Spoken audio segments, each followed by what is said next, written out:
Today, I'm flying from Dubai to London with Royal Brunei, the flag carrier of one of the richest and most mysterious countries in the world. This 8-hour flight on the Boeing 787 economy class is 1. Nowhere near the Kingdom of Brunei, and 2. Only cost £165, making it the cheapest direct flight between these two cities. But it does come with a few drawbacks, so let's see if you should fly Royal Brunei Airlines.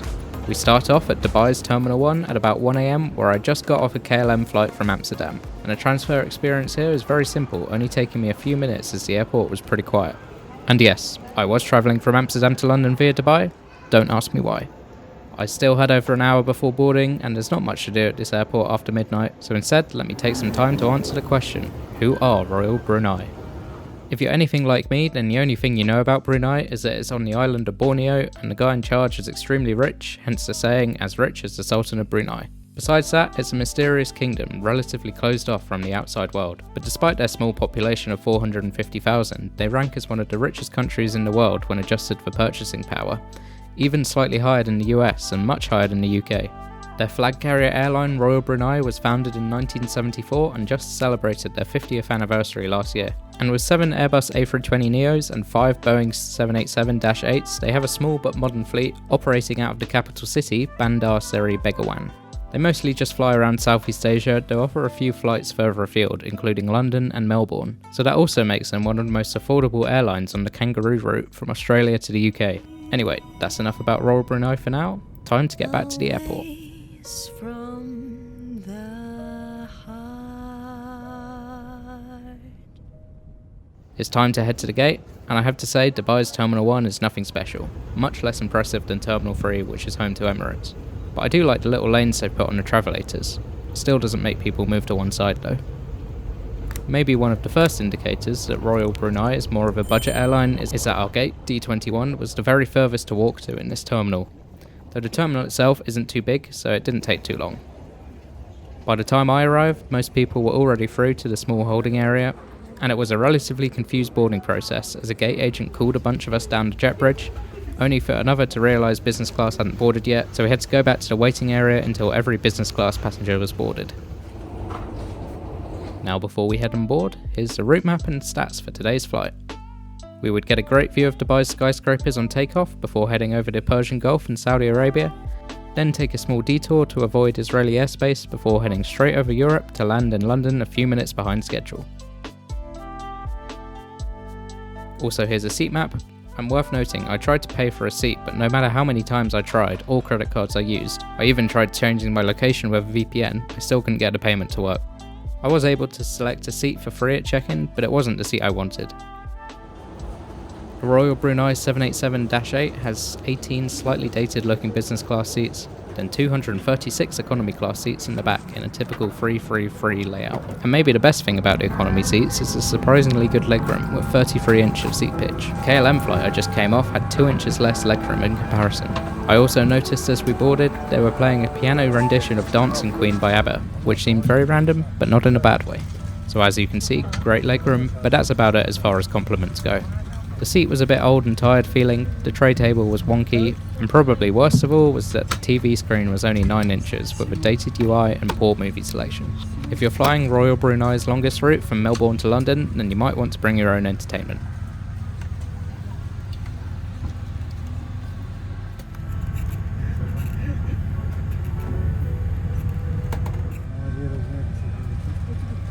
You get an average blanket and an average pillow, then headphones are handed out after boarding, and they remind me of a bumblebee. Now for a closer look at the entertainment system, you can see the screen isn't much bigger than my hand, and the software is really slow and unresponsive, plus it's hard to navigate and find anything, and the selection is just pretty bad. But with this flight leaving at 3 AM and arriving at 7:20 AM, I was planning to sleep pretty much the whole time. Also, they have probably the worst in-flight map I have seen in the last 10 years or so. You can't scroll with your fingers, you need to use the clunky buttons on the right. It's not a satellite image either, just a terrain map, and it kept freezing. And lastly, there's a magazine as well, but it only has a duty-free shop and nothing else. At the moment, we're just waiting for traffic control to give us clearance to push. Once that's done, we'll be pushing back, starting the engines and taxiing for the runway. once we were ready to leave, the Muslim travel prayer started playing, so here's that.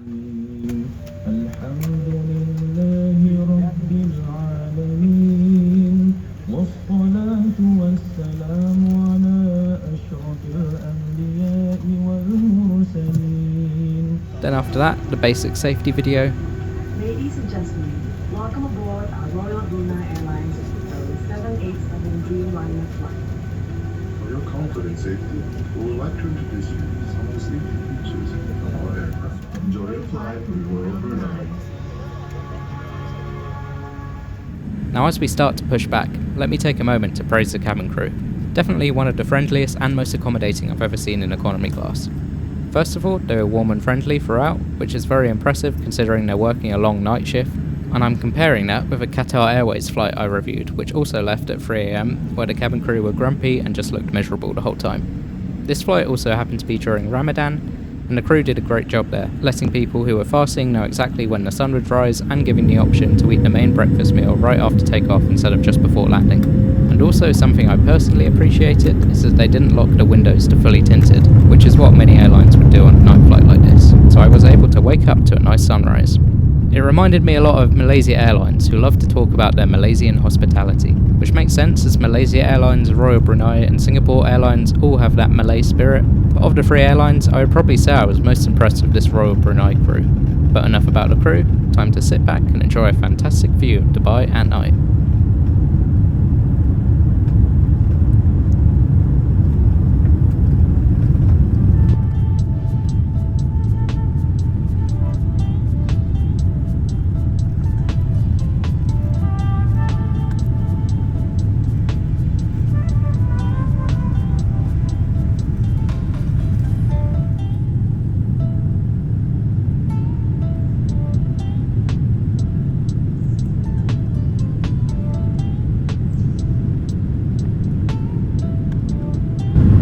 Ladies and gentlemen, from the flight deck, your captain speaking. For those of you sitting on the right-hand seat, you'll be able to see the Burj Khalifa on the right side.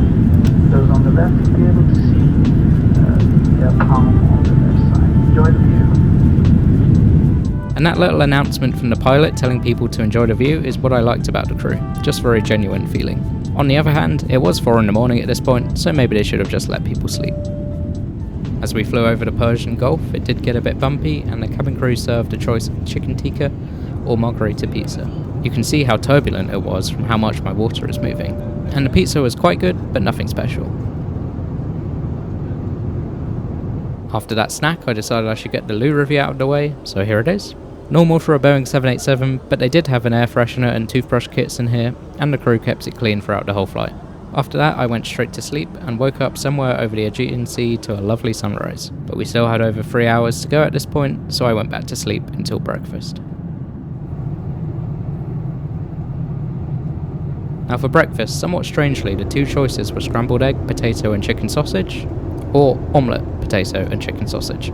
The person next to me got omelette, and you'll have to trust me when I say they looked almost identical with exactly the same sides. It was quite good, just thought it was funny how similar the choices were. And it's a Southeast Asian airline, so an Asian option like congee or something would have been nice. Also, it's a Muslim airline, so no pork, but a pork sausage is always better than chicken in my eyes. That's pretty much it for the flight today, and we made our descent into Heathrow approaching from the west, which was slightly disappointing as I sat on this side hoping for good views of London, and instead just got countryside and a lot of glare from the sun.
So to sum up, I would say Royal Brunei are good but not great airline.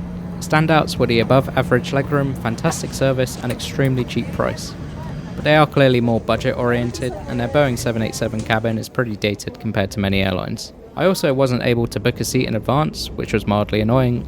Also, something that might turn off a lot of potential passengers is that Royal Brunei is a dry airline, as opposed to other Muslim airlines like Emirates who do still serve alcohol.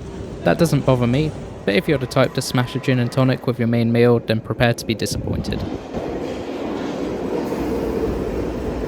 Overall though, I give them a very solid score, helped mainly by the incredible value and service. £165 for a direct flight from Dubai to London is almost unheard of. Emirates would usually cost about £400 or £500. So thanks to that, Royal Brunei earn a respectable 7 out of 10 on my airline tier list, up there with the likes of British Airways, Turkish and Vietnam Airlines. But remember, that's just based off my experience, so let me know what you think in the comments below.